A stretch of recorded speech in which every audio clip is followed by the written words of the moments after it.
Hello बच्चों, आज हम तुमको चैप्टर 14 सेमीकंडक्टर के बारे में पढ़ाएंगे। ये यूनिट 9 है और इस चैप्टर में बहुत कम न्यूमेरिकल हैं। Semiconductor devices and digital circuit. तो अब डिजिटल सर्किट इस साल डिलीट कर दिया गया है, इसलिए डिजिटल सर्किट्स के बारे में भी नहीं पढ़ना है हम लोग को।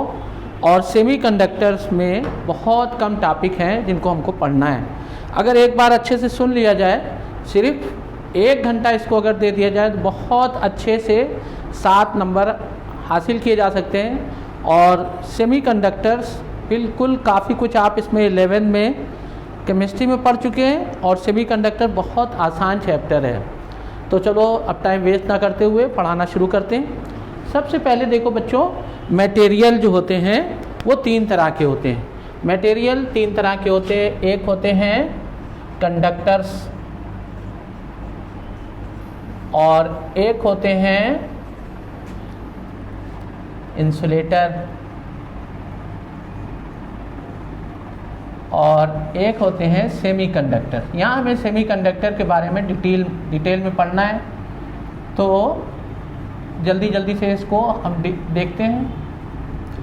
कंडक्टर्स जैसे कि मेटल्स में कंडक्टर ज़्यादातर मेटल्स हैं, जैसे कॉपर, सिल्वर, गोल्ड, ये सब आते हैं। इनमें करंट खूब पास होती है, तो ये कंडक्टर्स कहलाते हैं। इंसुलेटर में जैसे वुड है और रबर है, ये सब इंसुलेटर्स हैं। और सेमीकंडक्टर में 4th ग्रुप के जो एलिमेंट हैं उनमें कार्बन, सिलिकॉन, जर्मेनियम। तो इसमें भी हम कार्बन की एक एलेक्ट्रॉपी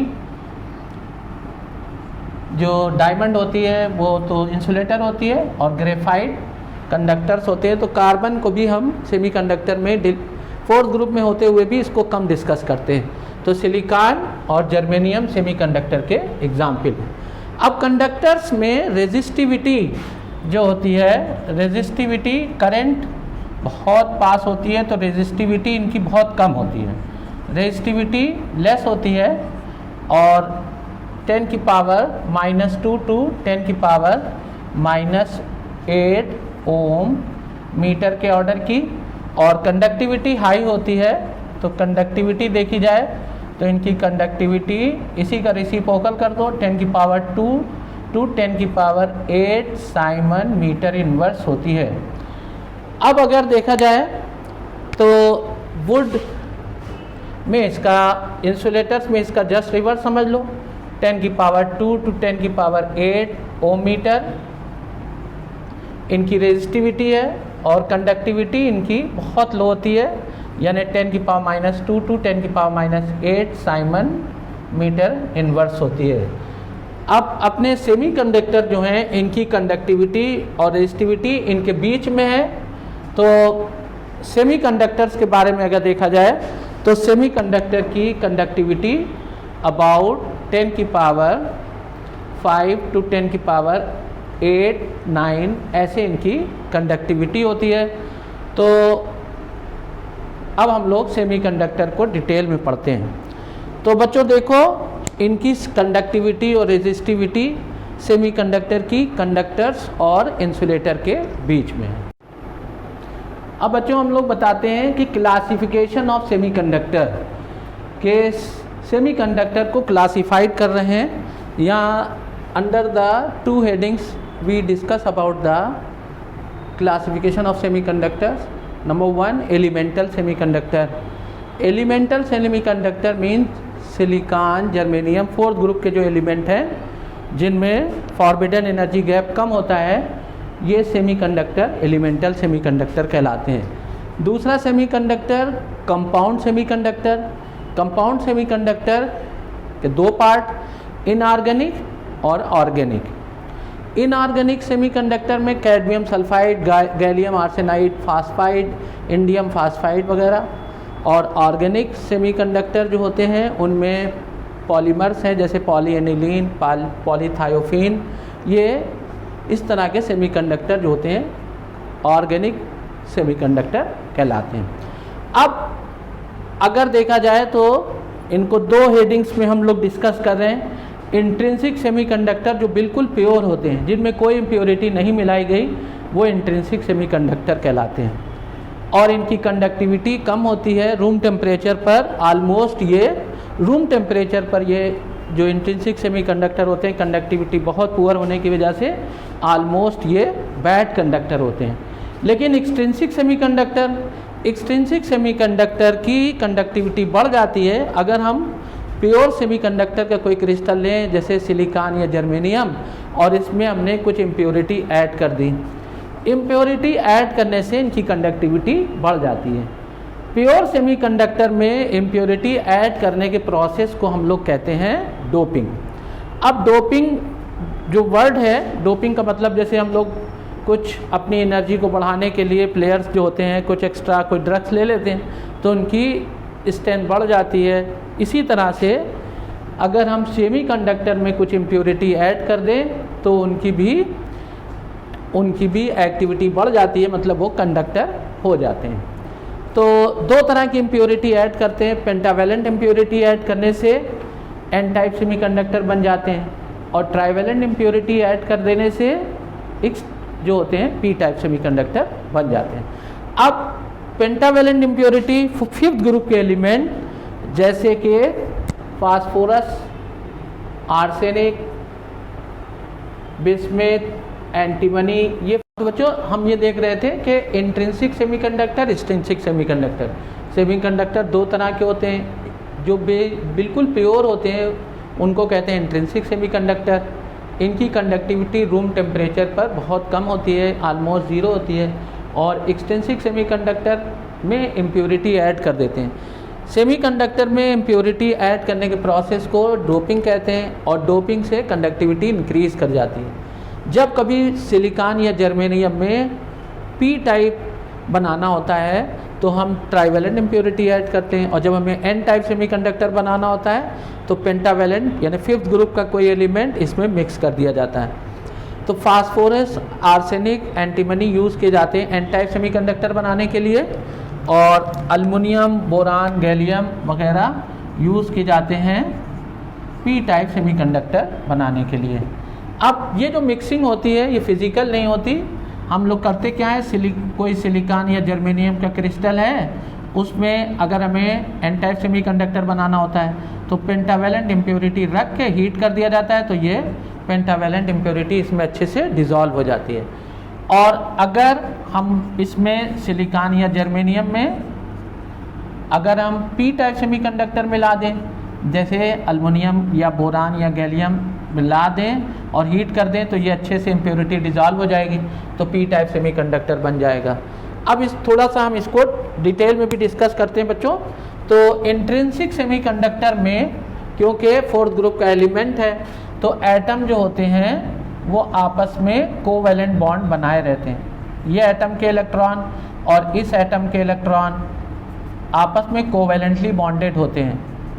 तो अब इनके पास बहुत कम जो सारे इलेक्ट्रॉन हैं वो बॉन्ड बनाए हुए हैं, वैलेंस बॉन्ड, तो एक्स्ट्रा इलेक्ट्रॉन बहुत कम होते हैं। तो इंट्रिंसिक सेमीकंडक्टर की कंडक्टिविटी ऑलमोस्ट रूम टेम्परेचर पर तो बहुत ही कम होती है।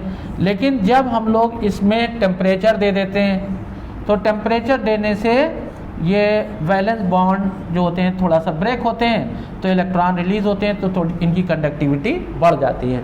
तो जो इंट्रिंसिक सेमीकंडक्टर होते हैं उनके पास सारे इलेक्ट्रॉन जनरली वैलेंस बॉन्डेड हैं और उनकी कंडक्टिविटी कम।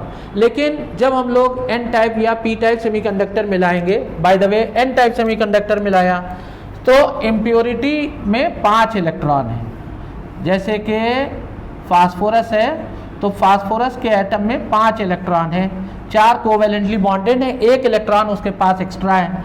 ये एक्स्ट्रा इलेक्ट्रॉन वो जर्मेनियम को या सिलिकॉन के क्रिस्टल को देता है। सिलिकॉन के एटम के पास इस इलेक्ट्रॉन को एक्सेप्ट करने के लिए अवेलेबल स्पेस नहीं होता है और ये इसको आगे ट्रांसफ़र कर देता है।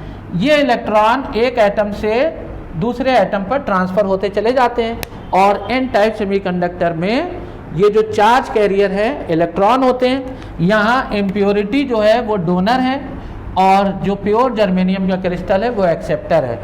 तो एन टाइप सेमीकंडक्टर में चार्ज कैरियर का काम इलेक्ट्रॉन करते हैं। ये जो एक्स्ट्रा इलेक्ट्रॉन इम्प्योरिटी के पास था वही एटम टू एटम ट्रांसफर होता चला जाता है। अब अगर हम पी टाइप सेमीकंडक्टर को देखें तो पी टाइप सेमीकंडक्टर के पास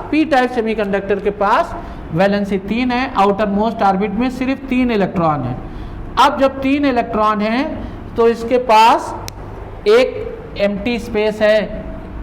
ये इलेक्ट्रॉन जब हम पी टाइप इम्प्योरिटी ऐड करते हैं तो जर्मेनियम या सिलिकॉन का इलेक्ट्रॉन इस एम्प्टी स्पेस को फिल करने के लिए यहाँ आ जाता है।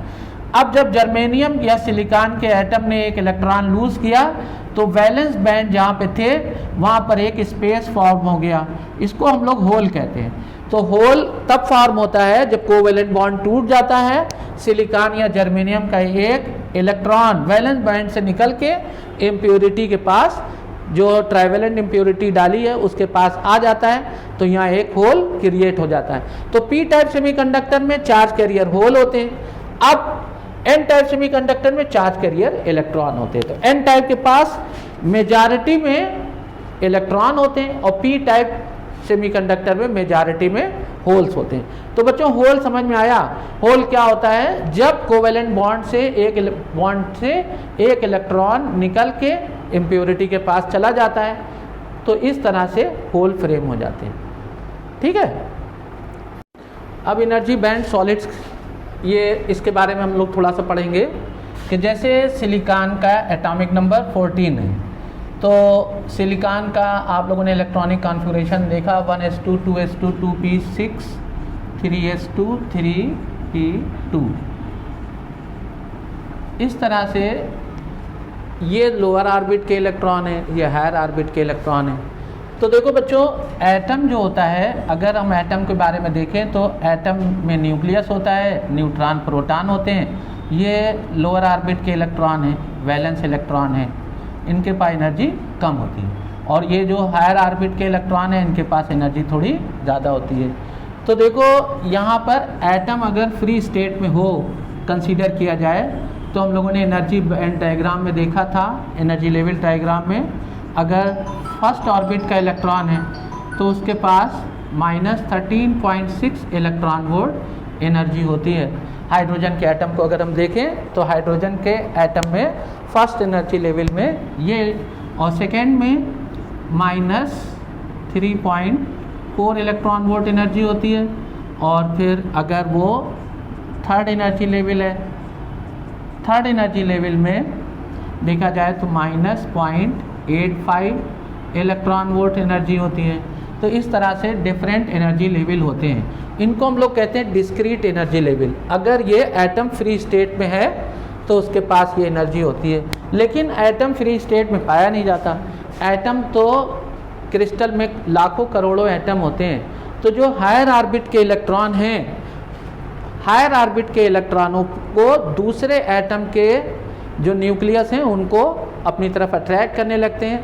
तो ये जो एनर्जी डिस्क्रीट एनर्जी लेवल थे ये स्प्लिट हो जाते हैं और दो एनर्जी लेवल मेनली बन जाते हैं, जो वैलेंस बैंड और कंडक्शन बैंड के नाम से पुकारे जाते हैं। वैलेंस बैंड छोटा एनर्जी, कम एनर्जी लेवल, और ये कंडक्शन बैंड। कंडक्शन बैंड में ऑलमोस्ट ज़्यादातर देखा जाए तो वैलेंस बैंड में इलेक्ट्रॉन होते हैं, लेकिन जब इनको एनर्जी मिल जाती है तो कंडक्शन बैंड में पहुंच जाते हैं। तो जो फ्री एटम होता है उसके अंदर तो ये एनर्जी लेवल्स होते हैं, लेकिन जब कोई क्रिस्टल में देखते हैं जिसमें लाखों एटम होते हैं, उनमें इस तरह से एनर्जी, इस तरह के एनर्जी लेवल बन जाते हैं। इनको हम लोग कहते हैं एनर्जी बैंड। एक बैंड में बहुत सारे इस तरह से छोटे छोटे डिस्क्रीट अलग अलग एनर्जी लेवल्स थे, जिनको हमने एक में दो कैटेगरीज हो जाती हैं, एक वैलेंस बैंड और एक कंडक्शन बैंड। अब अगर हम लोग देखें तो ये मेटल्स में कंडक्शन बैंड और वैलेंस बैंड बिल्कुल ओवरलैप्ड होते हैं, यानी कोई गैप नहीं है इनमें। वैलेंस बैंड और कंडक्शन बैंड में एनर्जी का गैप नहीं है, ओवरलैप्ड होते हैं। तो वैलेंस बैंड के इलेक्ट्रॉन आराम से कंडक्शन बैंड में, कंडक्शन बैंड के इलेक्ट्रॉन वैलेंस बैंड में आते जाते रहते हैं, कोई गैप नहीं है। लेकिन अगर एनर्जी गैप 3 इलेक्ट्रॉन वोल्ट से कम है तो ये सेमीकंडक्टर है। और अगर एनर्जी बैंड जो इनके बीच में वैलेंस बैंड और कंडक्शन बैंड में बहुत बड़ा गैप है, 3 इलेक्ट्रॉन वोल्ट से ज़्यादा का गैप अगर है तो ये इंसुलेटर कहलाते हैं। तो इंसुलेटर में, और ये है मेटल्स के लिए जिनमें गैप ही नहीं है, और ये है सेमीकंडक्टर में। सेमीकंडक्टर में गैप जो होता है 3 इलेक्ट्रॉन वोल्ट से कम होता है, फॉरबिडन एनर्जी गैप कहलाता है ये। तो सेमीकंडक्टर में थोड़ा कम होता है। तो वैलेंस, और यहाँ कंडक्शन बैंड और वैलेंस बैंड के बीच में ह्यूज गैप होता है, 3 इलेक्ट्रॉन वोल्ट से ज़्यादा। अब यहाँ पे बच्चों हम लोग बता सकते हैं कि सेमीकंडक्टर वो अच्छे हुए कि जिनमें एनर्जी गैप कम है, जैसे कि सिलिकॉन में और जर्मेनियम में। तो जर्मेनियम में जो एनर्जी गैप है वो 1.1 के आसपास होता है, और सिलिकॉन में 0.7 के, जर्मेनियम में जो 0.7 इलेक्ट्रॉन वोल्ट का है और सिलिकॉन में 1.1 इलेक्ट्रॉन वोल्ट का। तो जर्मेनियम जो है वो सिलिकॉन से भी अच्छा सेमीकंडक्टर है, ठीक है। अब कार्बन की एक एलोट्रॉपी जो होती है उसमें ग्रेफाइट और एक डायमंड आता है। तो डायमंड, कार्बन में अगर देखा जाए तो 6 इलेक्ट्रॉन वोल्ट का गैप है, इसलिए कार्बन सेमीकंडक्टर नहीं है। कार्बन में forbidden energy gap 6 electron volt से ज़्यादा होता है, इसलिए कार्बन सेमीकंडक्टर नहीं है, जबकि वो 4th ग्रुप को बिलोंग कर रहा है। कार्बन 4th ग्रुप में होते हुए भी सेमीकंडक्टर क्यों नहीं है? क्योंकि कार्बन में फॉरबिडन एनर्जी गैप ज़्यादा है। यहाँ से इलेक्ट्रॉन यहाँ तक पहुँचाने के लिए आपको 6 इलेक्ट्रॉन वोल्ट एनर्जी रिक्वायर्ड है। अब बच्चों देखो यहाँ के ऊपर एक चीज़ और बताते चल रहे हैं, जो अपनी लाइट होती है, लाइट की एनर्जी जो होती है वो 3 इलेक्ट्रॉन वोल्ट से कुछ कम होती है। तो अगर सेमीकंडक्टर को लाइट डाल के कंडक्टर बनाया जा सकता है, तो लाइट डिपेंडेंट रेजिस्टेंस जो होते हैं उनमें लाइट डालने पर उनको एनर्जी मिल जाती है। लाइट की जो एनर्जी है फोटॉनों की, वो एनर्जी मिल जाती है सेमीकंडक्टर्स में। सेमीकंडक्टर को तो वैलेंस बैंड के इलेक्ट्रॉन कंडक्शन बैंड में चले जाते हैं लाइट डालने पर। तो ये हो गए मेटल, ये हो गए सेमीकंडक्टर, ये हो गए आपको इंसुलेटर। तो इंसुलेटर हमारे काम के नहीं है। अब हम लोग को इन्हीं के बारे में डिटेल में पढ़ना है। एन टाइप की जब इम्प्योरिटी मिला देते हैं हम लोग, तो वैलेंस बैंड और कंडक्शन बैंड में एक नया एनर्जी बैंड फ्रेम हो जाता है ठीक कंडक्शन बैंड के नीचे। अगर हम एन टाइप इम्प्योरिटी मिला दें तो कंडक्शन बैंड के ठीक नीचे एक नया एनर्जी बैंड फ्रेम हो जाता है। एन टाइप इम्प्योरिटी मिलाने से एक नया एनर्जी बैंड ठीक कंडक्शन बैंड के नीचे डेवलप हो जाता है। और अगर हम पी टाइप इम्प्योरिटी मिलाएं तो एक नया एनर्जी बैंड फ्रेम हो जाता है वैलेंस बैंड के ठीक ऊपर। इस तरह से कंडक्टिविटी बढ़ जाती है क्योंकि एनर्जी गैप कम हो जाता है। तो एन टाइप इम्प्योरिटी मिलाने से कंडक्शन बैंड के नीचे एक नया एनर्जी बैंड फ्रेम होता है, और जब हम पी टाइप इम्प्योरिटी मिलाते हैं तो वैलेंस बैंड के ठीक ऊपर एक नया एनर्जी बैंड फ्रेम हो जाता है और कंडक्टिविटी बढ़ जाती है। तो अब हम लोगों ने ये देखा कि किस तरह से एनर्जी बैंड बनते हैं और एनर्जी बैंड बनने से कैसे कंडक्टिविटी सेमीकंडक्टर की राइज कर जाती है।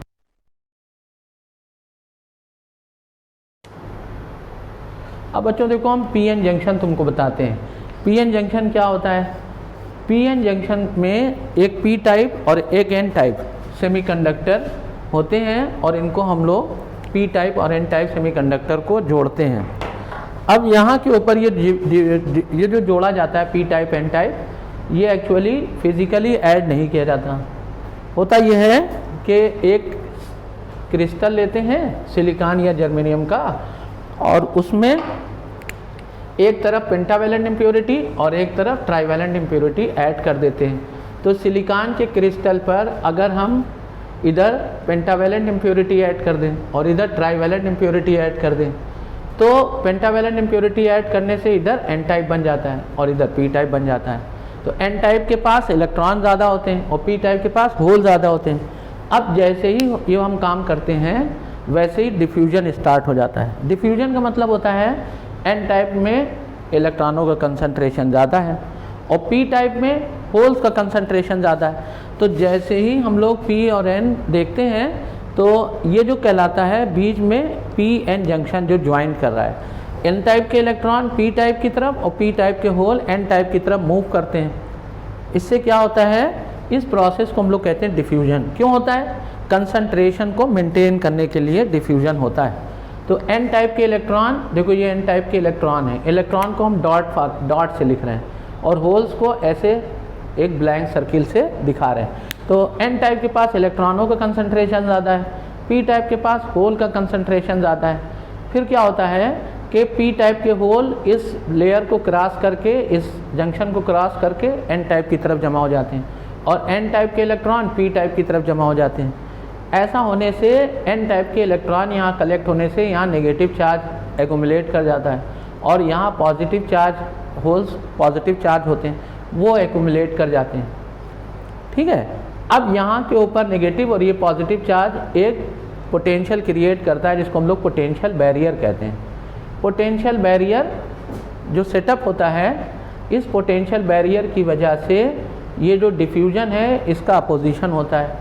ये नेगेटिव चार्ज जो यहाँ डेवलप हुआ है अब इलेक्ट्रॉनों को आने नहीं दे रहा है और ये जो पॉजिटिव चार्ज यहाँ होल्स इकट्ठा हुए हैं अब फर्दर होल्स को आने नहीं दे रहे हैं। इस तरह डिफ्यूजन को रोकता है पोटेंशियल बैरियर डिफ्यूजन करंट को रोकता है। ये डिफ्यूजन की वजह से जो करंट फ्लो होती है इसको डिफ्यूजन करंट कहते हैं।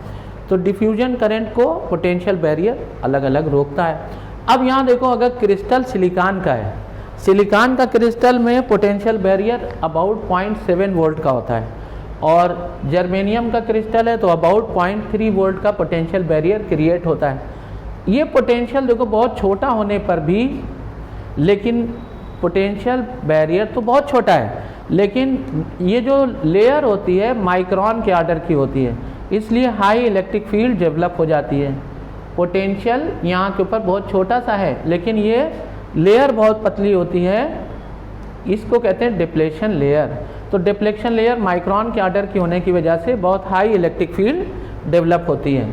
अब जब ये हाई इलेक्ट्रिक फील्ड डेवलप हो जाती है तो यहाँ दूसरा प्रोसेस स्टार्ट होता है। उस प्रोसेस को हम लोग कहते हैं ड्रिफ्ट। यहाँ जो पॉजिटिव चार्ज डेवलप हो गए, यानी यहाँ के ऊपर होल जमा हो गए N टाइप की साइड और P टाइप की साइड इलेक्ट्रॉन जमा हो गए और हाई इलेक्ट्रिक फील्ड सेटअप हो गई। अब क्या करते हैं कि होल जो इस रीजन में बचे हुए इलेक्ट्रॉन हैं उनको अपनी तरफ घसीटते हैं और होल का काम क्या है, ये जो इलेक्ट्रॉन्स हैं ये होल्स को अपनी तरफ अट्रैक्ट करते हैं। तो ये रीजन, बीच का रीजन जो जंक्शन के आसपास है, वो रीजन के जो चार्ज कैरियर थे वो चले गए, यानी इलेक्ट्रॉनों को घसीट लिया गया। इलेक्ट्रॉन इस साइड आ गए, N टाइप की साइड आ रहे हैं और जो होल्स हैं इस रीजन के वो P साइड की तरफ जा रहे हैं इन इलेक्ट्रॉनों के अट्रैक्शन की वजह से। इस प्रोसेस को कहते हैं ड्रिफ्ट। तो ये ड्रिफ्ट करंट फ्लो होती है, यानी इलेक्ट्रॉन जो हैं वो, इसके इलेक्ट्रॉन जो हैं वो N टाइप की तरफ जा रहे हैं, ऐसा लग रहा है P टाइप से N टाइप की तरफ इलेक्ट्रॉन जा रहे हैं। तो ये ड्रिफ्ट करंट फ्लो होती है। तो ड्रिफ्ट करंट और डिफ्यूजन करंट एक दूसरे के अपोजिट होती है। इक्विलिब्रियम में ड्रिफ्ट करंट और डिफ्यूजन करंट दोनों एक दूसरे को कैंसिल कर देती हैं और ऐसा करंट रुक जाती है, करंट का फर्दर फ्लो रुक जाता है। समझ गए बच्चों? फिर से एक बात समझ लो, जब पीएन जंक्शन बनता है तो दो प्रोसेस होते हैं। पहला प्रोसेस डिफ्यूजन, दूसरा प्रोसेस ड्रिफ्ट। डिफ्यूजन में क्या होता है, N टाइप के इलेक्ट्रॉन जिनका N टाइप के पास इलेक्ट्रॉन ज़्यादा होते हैं वो P टाइप की तरफ चले जाते हैं और P टाइप के होल जंक्शन को क्रॉस करके N टाइप की ओर चले जाते हैं। ये प्रोसेस कहलाता है डिफ्यूजन। क्यों होता है? कंसंट्रेशन को मेंटेन करने के लिए। ठीक है, अब जब N टाइप की इलेक्ट्रॉन P साइड की तरफ चले गए और P टाइप के होल N साइड की तरफ चले गए, यहाँ जमा हो गए, तो यहाँ एक पोटेंशियल बैरियर इस्टेब्लिश हो जाता है जो डिफ्यूजन को रोकता है। ये जो नेगेटिव चार्ज है, इधर पॉजिटिव चार्ज, तो इस तरह एक इलेक्ट्रिक फील्ड सेटअप होती है और इलेक्ट्रिक फील्ड पॉजिटिव से यानी N टाइप से P टाइप की तरफ, इलेक्ट्रिक फील्ड N टाइप से P टाइप की तरफ सेटअप होती है। और ये जो बैरियर डेवलप होता है पोटेंशियल बैरियर, आपको बताया सिलिकॉन के लिए 0.7 वोल्ट और जर्मेनियम के लिए 0.3 वोल्ट का पोटेंशियल बैरियर सेटअप हो जाता है। ये पोटेंशियल बैरियर है तो बहुत छोटा, लेकिन ये जो डिप्लेशन लेयर की थिकनेस है वो भी बहुत छोटी होती है, माइक्रोन के ऑर्डर की होती है। इस तरह हाई इलेक्ट्रिक फील्ड सेटअप हो जाती है। ये हाई इलेक्ट्रिक फील्ड जो होती है वो देखो यहाँ के होल जो जमा हो गए थे वो इलेक्ट्रॉन, जो इस रीजन के इलेक्ट्रॉन हैं, डिप्लेशन रीजन के इलेक्ट्रॉनों को ये घसीट लेते हैं, और होल्स जो हैं, जो डिप्लेशन रीजन के होल्स हैं, उनको पी टाइप में जो इलेक्ट्रॉन जमा हो गए वो अपनी तरफ घसीट लेते हैं। तो इस तरह से करंट फ्लो होती है, इलेक्ट्रॉन इधर जा रहे हैं, होल्स इधर जा रहे हैं, तो इलेक्ट्रॉन करंट जो फ्लो होती है वो एन टाइप से पी टाइप की तरफ, ये वाली करंट ड्रिफ्ट करंट कहलाती है। तो पहले डिफ्यूजन करंट फ्लो होती है, फिर ड्रिफ्ट करंट फ्लो होती है, दोनों एक दूसरे को कैंसिल कर देते हैं। इस तरह से फर्दर फ्लो करंट का रुक जाता है। तो ये पीएन जंक्शन में प्रोसेस होता है। अब पीएन जंक्शन जो है ये की पॉइंट है पूरे सेमीकंडक्टर का। इसका यूज़ हम लोग पीएन जंक्शन का रेक्टिफिकेशन भी करते हैं, और पीएन जंक्शन से हम ट्रांजिस्टर में भी यूज़ करते हैं, यानी लो वोल्टेज को हाई वोल्टेज में कन्वर्ट करने के लिए पीएन जंक्शन ट्रांजिस्टर में भी यूज़ किए जाते हैं। और पीएन जंक्शन जब हम लोग रेक्टिफिकेशन करते हैं, फॉरवर्ड बायस, रिवर्स बायस, उनमें भी इसका यूज़ होता है। तो पीएन जंक्शन आप लोग अच्छे से पढ़ लिया। अब देखो बच्चों, फॉरवर्ड बायस पोजीशन हम देखते हैं। एक पी टाइप सेमीकंडक्टर, एक एन टाइप सेमीकंडक्टर है, ये जंक्शन है। अब पी टाइप सेमीकंडक्टर का कनेक्शन अगर बैटरी के पॉजिटिव टर्मिनल से कर दें और एन टाइप का कनेक्शन बैटरी के नेगेटिव टर्मिनल से कर दें, तो इस पोजीशन को फॉरवर्ड बायस पोजीशन कहते हैं। फॉरवर्ड बायस पोजीशन में अप्लाइड वोल्टेज है और ये बैरियर वोल्टेज है, दोनों एक दूसरे को अपोजिट डायरेक्शन में होते हैं। यानी बैरियर वोल्टेज करंट को रोक रहा था, इलेक्ट्रॉनों को इधर नहीं आने दे रहा था, एन टाइप के इलेक्ट्रॉनों को रोक रहा था बैरियर वोल्टेज। और अप्लाइड वोल्टेज चाह रहा है कि करंट यहाँ बहे, इलेक्ट्रॉन आ जाए इधर। तो अप्लाइड वोल्टेज और बैरियर वोल्टेज एक दूसरे के अपोज करते हैं। फिर क्या होता है कि एन टाइप के इलेक्ट्रॉन शुरू में तो पी टाइप की तरफ नहीं जा रहे हैं, क्योंकि अप्लाइड वोल्टेज कम है और बैरियर वोल्टेज बड़ा है, तो करंट नहीं फ्लो हो रही है। तो देखो ये दिखाया जा रहा है करंट और ये वोल्टेज। अप्लाइड वोल्टेज जब बैरियर वोल्टेज से कम है तो करंट नहीं फ्लो हो रही। धीरे धीरे हमने अप्लाइड वोल्टेज को बढ़ाया। अप्लाइड वोल्टेज बढ़ाने से जब अप्लाइड वोल्टेज बैरियर वोल्टेज से बड़ा हो जाता है तब फिर करंट बहना शुरू होती है। तो जब अप्लाइड वोल्टेज बैरियर वोल्टेज से बड़ा हो जाता है तो वोल्टेज बढ़ाने पर करंट की वैल्यू बढ़ती है। ये फॉरवर्ड बायस पोजीशन में मिली एम्पेयर के ऑर्डर की करंट फ्लो होती है। इसमें चार्ज कैरियर जो हैं वो मेजॉरिटी में होते हैं, चार्ज कैरियर मेजॉरिटी में है और फॉरवर्ड बायस पोजीशन में करंट फ्लो हो रही है। तो देखो बच्चों, ये पी टाइप का सिंबल है, ये एन टाइप का सिंबल है। पी एन जंक्शन था, पी का कनेक्शन बैटरी से पॉजिटिव टर्मिनल से कर दिया और एन का नेगेटिव से कर दिया। तो बैरियर वोल्टेज और अप्लाइड वोल्टेज दोनों एक दूसरे के डायरेक्शन में नहीं है, सपोर्ट नहीं कर रहे हैं। तो अब शुरू में अप्लाइड वोल्टेज कम है, बैरियर वोल्टेज ज़्यादा है, तो करंट नहीं फ्लो हो रही है। लेकिन जैसे जैसे हमने अप्लाइड वोल्टेज को बढ़ाते गए, जब अप्लाइड वोल्टेज बैरियर वोल्टेज से बड़ा हो गया तो करंट फ्लो होने लगी। जिस वोल्टेज पे अप्लाइड वोल्टेज बैरियर वोल्टेज से बड़ा हो जाता है और करंट बढ़ना शुरू होती है, ये नी वोल्टेज कहलाता है। इसको हम लोग नी वोल्टेज कहते हैं। अब रिवर्स बायस पोजीशन क्या होती है? पी टाइप और N type semiconductor, P type का कनेक्शन बैटरी के नेगेटिव से, एन टाइप का टर्मिनल का कनेक्शन बैटरी के पॉजिटिव टर्मिनल से कर दिया गया है। इस प्रोसेस में ये होता है कि अप्लाइड वोल्टेज और बैरियर वोल्टेज दोनों एक दूसरे के डायरेक्शन में होते हैं। तो बैरियर वोल्टेज ही करंट नहीं फ्लो होने दे रहा था, अप्लाइड वोल्टेज ने और करंट को रोक दिया, तो करंट बिल्कुल ही नहीं फ्लो हो पा रही है। बस बहुत छोटे से यानी माइनॉरिटी में चार्ज कैरियर हैं जिसकी वजह से बहुत वीक करंट फ्लो हो रही है। माइनॉरिटी में चार्ज कैरियर की वजह से करंट फ्लो हो रही है। और फिर हमने क्या काम किया कि अप्लाइड वोल्टेज को बढ़ाया तो करंट बिल्कुल बढ़ ही नहीं रही है। वोल्टेज बढ़ाते गए, अप्लाइड वोल्टेज, करंट नहीं बढ़ रही है। फिर जब बहुत ज़्यादा अप्लाइड वोल्टेज हो जाता है तो हाई इलेक्ट्रिक फील्ड होने से बॉन्ड टूट जाते हैं और जो बॉन्ड कोवेलेंट बॉन्ड ब्रेक हो जाते हैं, तब एकदम से इलेक्ट्रॉन निकल आते हैं, नए इलेक्ट्रॉन निकल आते हैं, तो करंट एकदम से फ्लो होने लगती है। तो शुरू में वोल्टेज बढ़ाने पर करंट की वैल्यू नहीं बढ़ रही है रिवर्स बायस पोजीशन में, लेकिन वोल्टेज लगातार बढ़ाते गए, फिर एक स्टेज ऐसी आती है कि अप्लाइड वोल्टेज अब कांस्टेंट है और करंट बढ़ती चली जा रही है। इस पोजीशन को एवलांच ब्रेक डाउन कहते हैं। एवलांच ब्रेक डाउन कहते हैं इसको, एवलांच ब्रेक डाउन कहते हैं। यानी शुरू में वोल्टेज बढ़ाने पर करंट की वैल्यू नहीं बढ़ रही है, बाद में जब वोल्टेज बढ़ गया तो इलेक्ट्रिक फील्ड बहुत ज़्यादा हो गई। हाई इलेक्ट्रिक फील्ड की वजह से कोवेलेंट बॉन्ड ब्रेक हो गए और बॉन्ड ब्रेक होने से एक्स्ट्रा इलेक्ट्रॉन निकल आए और करंट एकदम से बढ़ जाती है। ये करंट जो होती है माइक्रो एम्पियर के ऑर्डर की होती है। तो ये रिवर्स बायस का कैरेक्टरिस्टिक कर्व है, ये फॉरवर्ड बायस का कैरेक्टरिस्टिक कर्व है। तो फॉरवर्ड बायस में करंट मिली एम्पियर के ऑर्डर की फ्लो होती है, रिवर्स बायस में करंट नहीं फ्लो होती। रिवर्स बायस में पी टाइप नेगेटिव वोल्टेज पर होता है, कम वोल्टेज पर होता है, और फॉरवर्ड बायस में पी बड़े वोल्टेज पर होता है, एन छोटे वोल्टेज पर होता है। तो P N junction forward bias position में करंट फ्लो हो रही है और रिवर्स बायस में करंट नहीं फ्लो हो रही। ठीक है, फॉरवर्ड बायस पोजीशन में ये होता है कि यहाँ के ऊपर अप्लाइड वोल्टेज और ये जो अप्लाइड वोल्टेज होता है बैरियर वोल्टेज एक दूसरे के डायरेक्शन में नहीं है। तो यहाँ के ऊपर डिफ्लेक्शन लेयर कम हो जाती है, पतली हो जाती है। फॉरवर्ड बायस पोजीशन में यहाँ रेजिस्टेंस कम हो जाता है, ये जो डिफ्लेक्शन लेयर है पतली हो जाती है और रेजिस्टेंस घट जाता है। लेकिन रिवर्स बायस पोजीशन में क्या होता है, रिवर्स बायस पोजीशन में डिफ्लेक्शन लेयर चौड़ी हो जाती है और डिफ्लेक्शन लेयर चौड़ी होने से रेजिस्टेंस बहुत ज़्यादा हो जाता है। ये मेगा ओम के ऑर्डर का रेजिस्टेंस क्रिएट होता है और यहाँ किलो ओम के ऑर्डर का रेजिस्टेंस होता है। तो यहाँ डिफ्लेक्शन लेयर रिवर्स बायस में चौड़ी हो जाती है, फॉरवर्ड बायस में पतली हो जाती है और इस तरह इसमें मिली एम्पियर के ऑर्डर की करंट फ्लो होती है और इसमें माइक्रो एम्पियर के ऑर्डर की क्रिएट होती है। तो रिवर्स बायस में मेगा ओम के ऑर्डर का रेजिस्टेंस क्रिएट होता है और फॉरवर्ड बायस पोजीशन में किलो ओम के ऑर्डर का रेजिस्टेंस क्रिएट होता है। ठीक है, फॉरवर्ड बायस में कम करंट फ्लो, फॉरवर्ड बायस में मिली एम्पियर के ऑर्डर की करंट ज़्यादा फ्लो होती है और रिवर्स बायस में माइक्रो एम्पियर के ऑर्डर की करंट फ्लो होती है। हाँ, तो हम लोगों ने देखा बेटा फॉरवर्ड बायस पोजीशन में पी टाइप और एन टाइप, पी टाइप का कनेक्शन बैटरी के पॉजिटिव टर्मिनल से, एन टाइप का नेगेटिव टर्मिनल से कर दिया जाता है।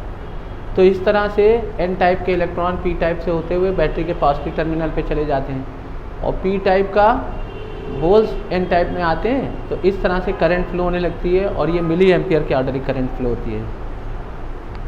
इस रिवर्स बायस पोजीशन में भी हम लोगों ने देखा कि पी टाइप का कनेक्शन बैटरी के नेगेटिव से, एन टाइप का पॉजिटिव से कर देते हैं। तो यहाँ के ऊपर जो अप्लाइड वोल्टेज होता है, बैरियर वोल्टेज, दोनों अपोज करते हैं करंट को, इसलिए करंट माइक्रो एम्पियर के ऑर्डर की फ्लो होती है। तो फॉरवर्ड बायस में मिली एम्पियर के ऑर्डर की करंट और रिवर्स बायस में माइक्रो एम्पियर के ऑर्डर की करंट फ्लो होती है। अब हम लोग को रेक्टिफिकेशन देखना है। रेक्टिफिकेशन का मतलब होता है एसी को डीसी में कन्वर्ट करना, conversion of AC into DC. तो junction diode as a half wave rectifier and as a full wave rectifier. Half wave rectification में पूरी एसी आधी डीसी में कन्वर्ट होती है और फुल वेव रेक्टिफिकेशन में पूरी एसी पूरी डीसी में कन्वर्ट हो जाती है। देखो, हाफ वेव रेक्टिफिकेशन में एक डायोड लगा होता है और यहाँ इनपुट में एसी फ्लो कराते हैं ट्रांसफार्मर की प्राइमरी कॉइल में और ट्रांसफार्मर की सेकेंडरी कॉइल जो है उससे ये पीएन जंक्शन डायोड कनेक्ट है। अब जब ये टर्मिनल पॉजिटिव होता है, प्राइमरी कॉइल का सिरा पी पॉजिटिव वोल्टेज पर होता है तो इंडक्शन से क्यू पर नेगेटिव वोल्टेज होता है और जब क्यू पर नेगेटिव वोल्टेज होगा तो पी टाइप नेगेटिव पर होने की वजह से रिवर्स बायस पोजीशन होती है और करंट सर्किट में नहीं फ्लो होती। दूसरे हाफ में जब पी पर नेगेटिव वोल्टेज होता है तो क्यू पर पॉजिटिव वोल्टेज होता है। तो जब पॉजिटिव वोल्टेज होता है तो पी टाइप पर पॉजिटिव वोल्टेज होता है। तो इस तरह फॉरवर्ड बायस पोजीशन होती है, करंट फ्लो होती है।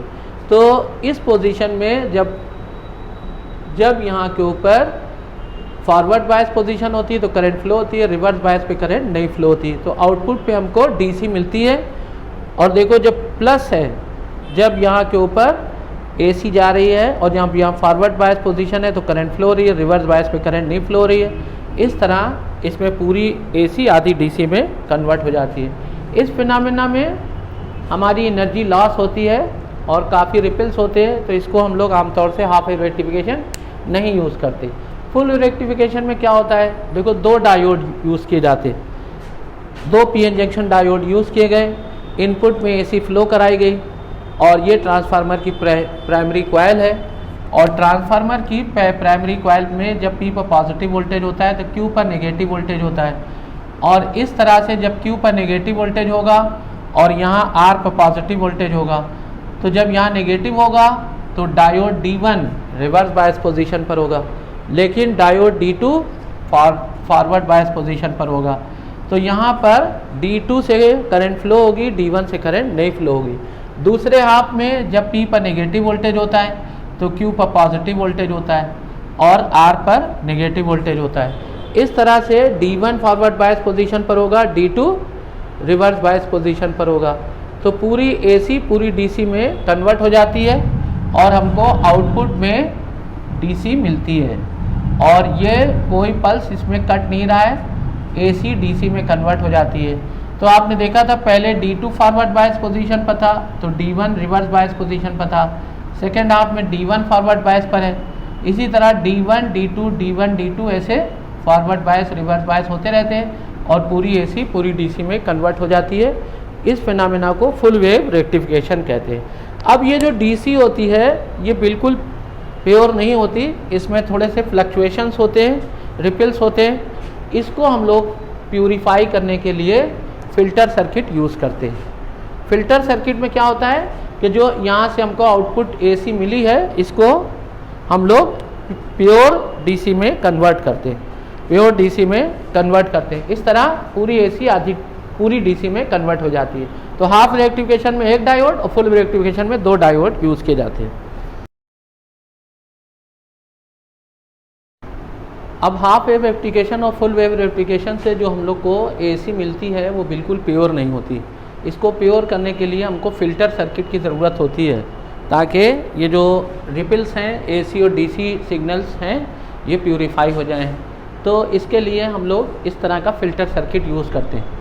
देखो फ़िल्टर सर्किट में यहाँ के ऊपर एक कॉइल लगी है, इसका इंडक्टेंस L है और ये कैपेसिटर्स हैं C1 C2 और यहाँ के ऊपर जो हम लोगों को फुल वेव रेक्टिफिकेशन के बाद जो हमको DC और AC का कॉम्बिनेशन मिला था, एक्चुअली AC थी लेकिन उसके अंदर थोड़े से DC के भी कंपोनेंट थे। तो जो मिक्सचर AC और DC का होता है इसको हम यहाँ फ़िल्टर सर्किट पे अप्लाई करते हैं। अब हम लोग को पता है कि XL = ω L होता है, यानी इंडक्टिव रिएक्टेंस, कॉइल का रेजिस्टेंस ω L के बराबर होता है 2πfL। अब DC की फ्रीक्वेंसी कम होती है इसलिए DC का रेजिस्टेंस कम होता है और DC कॉइल से निकल आती है, कॉइल से बाहर आ जाती है। लेकिन AC की फ्रीक्वेंसी ज़्यादा होने से AC ब्लॉक हो जाती है। तो कैपेसिटर के थ्रू से इधर जब इंडक्टेंस से हम लोग देखते हैं तो DC पास होती है, AC ब्लॉक हो जाती है। और कैपेसिटर में क्या होता है, कैपेसिटर में ये होता है कि जब AC और DC का मिक्सचर जाता है तो क्योंकि AC की फ्रीक्वेंसी ज़्यादा होती है इसलिए कैपेसिटिव रिएक्टेंस कम होता है। ये जो कैपेसिटर है इसका रेजिस्टेंस कम होता है तो इस तरह से AC पास हो जाती है। तो कैपेसिटर AC को पास कर देते हैं, DC को ब्लॉक कर देते हैं और इंडक्टर जो होता है, ये जो कॉइल होती है ये DC को पास करती है, AC को ब्लॉक कर देती है। तो इस तरह से हम लोग को जो यहाँ रिपल्स मिल रहे थे AC और DC का, अब हमको यहाँ के ऊपर आउटपुट में प्योर सिग्नल मिल जाते हैं। तो ये जो प्योर होती है AC और DC का प्यूरिफिकेशन हो जाता है और हमको यहाँ के ऊपर फुल AC जो है DC में कन्वर्ट हो जाती है और इस तरह से हमको पूरे सिग्नल प्यूरिफाई होके मिल जाते हैं। तो इस तरह से फ़िल्टर सर्किट जो होता है वो सीरीज़ इंडक्टर्स और पैरेलल कैपेसिटर, यहाँ के ऊपर AC ब्लॉक हो गई, DC जा रही है और कैपेसिटर के थ्रू AC की फ्रीक्वेंसी ज़्यादा है इसलिए AC का रेजिस्टेंस कम है तो AC पास हो जाती है। तो इस तरह AC DC में कन्वर्ट भी हो जाती है और प्यूरिफाई भी हो जाती है। तो इसको कहते हैं फ़िल्टर सर्किट। अब हम लोग को पढ़ना है uses of PN junction diode. Uses of PN junction diode में solar cell, LED light emitting diode और फोटो डायोड, 3 चीज़ें हैं। सोलर सेल क्या होता है? This is a device which convert the solar energy into electrical energy. Light energy को electrical energy में convert करने वाली डिवाइस सोलर सेल कहलाती है। सोलर सेल को हम लोग इस तरह से, एक P टाइप सेमीकंडक्टर होता है, एक N टाइप सेमीकंडक्टर होता है। N टाइप की लेयर पतली होती है और P टाइप सेमीकंडक्टर है उसकी लेयर थोड़ी सी चौड़ी होती है। और यहाँ के ऊपर थोड़ा सा ट्रांसपेरेंट पोर्शन है, जैसे ग्लास विंडो है वो हम लोग लगाते हैं और ये मेटेलिक शीट होती है। मेटेलिक शीट में थोड़े थोड़े गैप होते हैं ताकि लाइट अंदर आ जाए। अब जब ये लाइट आती है तो यहाँ के ऊपर लाइट मेटेलिक कांटेक्ट में थोड़ी जगह होती है, वहाँ से होते हुए पीएन जंक्शन पे पहुँचती है। अब जब पीएन जंक्शन पे पहुँचती है तो यहाँ के ऊपर 3 प्रोसेस होते हैं। जब पीएन जंक्शन पे फोटोडायोड पहुँचते हैं, ये जो फोटान पहुँचते हैं, तो यहाँ पर 3 प्रोसेस होते हैं। पहला प्रोसेस इसको हम लोग कहते हैं जनरेशन, और दूसरा पहला प्रोसेस होता है इसको हम लोग कहते हैं जेनरेशन। जनरेशन का मतलब फोटान इलेक्ट्रॉन और होल में कन्वर्ट हो जाते हैं। जो फोटान आए थे, जो लाइट आई थी, वो कन्वर्ट हो जाती है इलेक्ट्रॉन और होल्स में। दूसरा प्रोसेस होता है सेपरेशन। सेपरेशन में क्या होता है? सेपरेशन में एन टाइप के इलेक्ट्रॉन, ये जो इलेक्ट्रॉन होते हैं वो एन टाइप पर और होल्स पी टाइप के ऊपर सेटल्ड हो जाते हैं, तो ये होता है सेपरेशन। सेपरेशन में इलेक्ट्रॉन और होल, इलेक्ट्रॉन्स एन टाइप में और होल्स पी टाइप में जमा हो जाते हैं, तो जनरेशन, सेपरेशन। और तीसरा प्रोसेस होता है उसको हम लोग collection of electron and hole, collection of electrons and holes. तो एन टाइप पे इलेक्ट्रॉन जमा हो जाते हैं, पी टाइप के ऊपर होल्स जमा हो जाते हैं। अब यहाँ के ऊपर पॉजिटिव वोल्टेज, जो मेटेलिक कांटेक्ट है वहाँ पर पॉजिटिव वोल्टेज डेवलप हो जाता है पी टाइप की साइड, और एन टाइप के ये मेटेलिक कांटेक्ट पर नेगेटिव वोल्टेज। तो इस तरह से एक सेल डिज़ाइन हो जाता है। और अब अगर हम यहाँ पर देखें, एक रेजिस्टेंस कनेक्ट है तो करंट पॉजिटिव से नेगेटिव की तरफ फ्लो होती है। तो ये सोलर सेल में आपने देखा कि लाइट एनर्जी, यहाँ से फोटान आए और ये जो पीएन जंक्शन था वहाँ के ऊपर 3 प्रोसेस हुए, जनरेशन, सेपरेशन, कलेक्शन। पहला प्रोसेस में जनरेशन हुआ, यानी फोटान जो थे इलेक्ट्रॉन और होल में कन्वर्ट हुए। फिर सेपरेशन हुआ, इलेक्ट्रॉन और होल अलग अलग हो गए। और कलेक्शन में एन टाइप की तरफ इलेक्ट्रॉन और पी टाइप की तरफ होल जमा हो गए। इस तरह यहाँ पॉजिटिव वोल्टेज, यहाँ नेगेटिव वोल्टेज हो गया। अब ये एक सेल हमारा डिज़ाइन हो गया। ये जो सेल होते हैं इनके लिए जो मटेरियल यूज़ किया जाता है पी टाइप और एन टाइप के लिए, ऐसा यूज़ किया जाता है जिसका एनर्जी, जिसमें एनर्जी गैप जो हो वो 1 इलेक्ट्रॉन वोल्ट से 1.8 इलेक्ट्रॉन वोल्ट के बीच हो। सिलिकॉन अगर हम यूज़ करते हैं मटेरियल तो बैंड गैप सिलिकॉन का 1.1 इलेक्ट्रॉन वोल्ट होता है। गैलियम आर्सेनाइड का 1.43 इलेक्ट्रॉन वोल्ट होता है, जो यहाँ पीएन जंक्शन बनाने के लिए यूज़ किया जाता है। अब यहाँ पर जो वोल्टेज होता है डेवलप हुआ, ये जो पोटेंशियल डिफरेंस डेवलप हुआ इलेक्ट्रिकल एनर्जी की वजह से। तो इस तरह वो फोटो डायोड में, ये सोलर सेल में क्या हुआ कि लाइट एनर्जी इलेक्ट्रिकल एनर्जी में कन्वर्ट हो गई।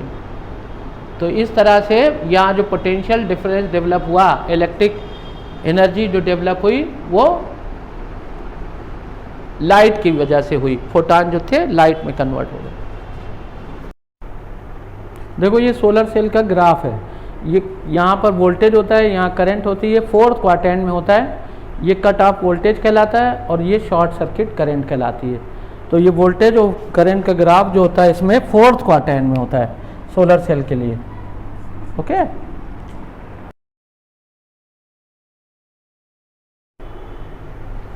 हाँ तो बच्चों देखो, फोटो डायोड एक डिवाइस है कि जिससे हम लोग, फोटो डायोड एक पीएन जंक्शन डायोड होता है और ये रिवर्स बायस पोजीशन पे वर्क करता है। ठीक है, इससे हम लोग ऑप्टिकल सिग्नल को डिटेक्ट करते हैं और इससे लाइट से रिलेटेड स्विच तैयार किए जाते हैं।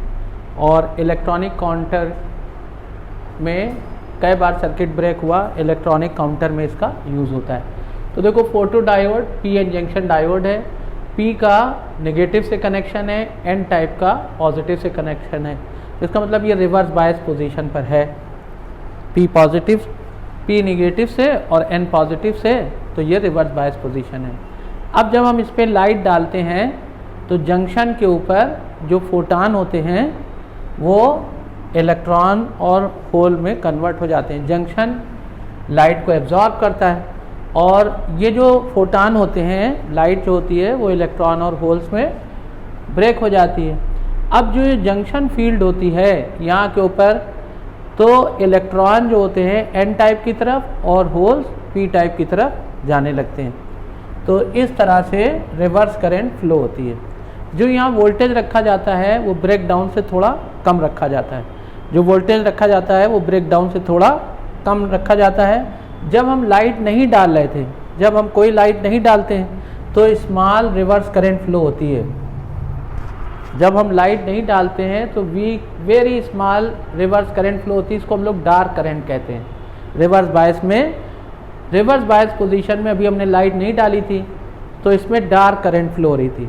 जब हमने लाइट डाली तो जो फोटान होते हैं वो इलेक्ट्रॉन और होल्स में कन्वर्ट हो जाते हैं।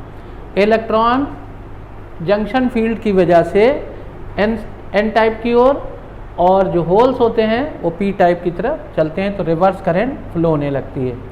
अब ये इसकी इंटेंसिटी डिपेंड करती है, करंट की इंटेंसिटी डिपेंड करती है कि आपने लाइट की इंटेंसिटी की डाली। तो जब हम इंटेंसिटी कम रखते हैं तो यहाँ रिवर्स करंट कम फ्लो होती है। जैसे जैसे इंसिडेंट लाइट की इंटेंसिटी बढ़ाते जाते हैं रिवर्स करंट की मैग्नीट्यूड बढ़ती जाती है। तो देखो पहले कम करंट फ्लो हो रही थी, कम इंटेंसिटी की लाइट डाली थी, फिर ज़्यादा इंटेंसिटी की लाइट डाली। तो जैसे जैसे हम ज़्यादा इंटेंसिटी की लाइट डालते जाते हैं, नंबर ऑफ फोटान बढ़ते हैं तो नंबर ऑफ इलेक्ट्रॉन और होल्स भी बढ़ जाते हैं और करंट की वैल्यू बढ़ती है। तो ये डिपेंड करता है इंटेंसिटी इंसिडेंट लाइट की कितनी है। अब ये जो फोटो डायोड होता है ये preferably operated in reverse bias condition. ये सवाल बहुत इंपॉर्टेंट है, पूछा जाता है कि फोटो डायोड रिवर्स बायस पर ही क्यों यूज़ किया जाता है, preferably use for the reverse bias. तो देखो अगर हम सपोज करें कि एक हमारे पास एन टाइप सेमीकंडक्टर है, तो एन टाइप में इलेक्ट्रॉन ज़्यादा होते हैं, होल कम होते हैं। जब हमने लाइट डाली तो लाइट डालने से इलेक्ट्रॉन भी बढ़े और होल्स भी बढ़े, इलेक्ट्रॉन्स भी बढ़े और होल्स भी बढ़े। अब हम फ्रैक्शनल चेंज इन इलेक्ट्रॉन और fractional change in electron and fractional change in holes को देखते हैं। तो फ्रैक्शनल चेंज इन इलेक्ट्रॉन्स कम होते हैं और फ्रैक्शनल चेंज इन होल ज़्यादा होते हैं। इस तरह से फ्रैक्शनल जो increase in majority charge carrier, इसमें एन टाइप में चार्ज कैरियर इलेक्ट्रॉन थे, मेजॉरिटी में चार्ज कैरियर इलेक्ट्रॉन होते हैं, और पी टाइप में मेजॉरिटी में चार्ज कैरियर होल्स होते हैं।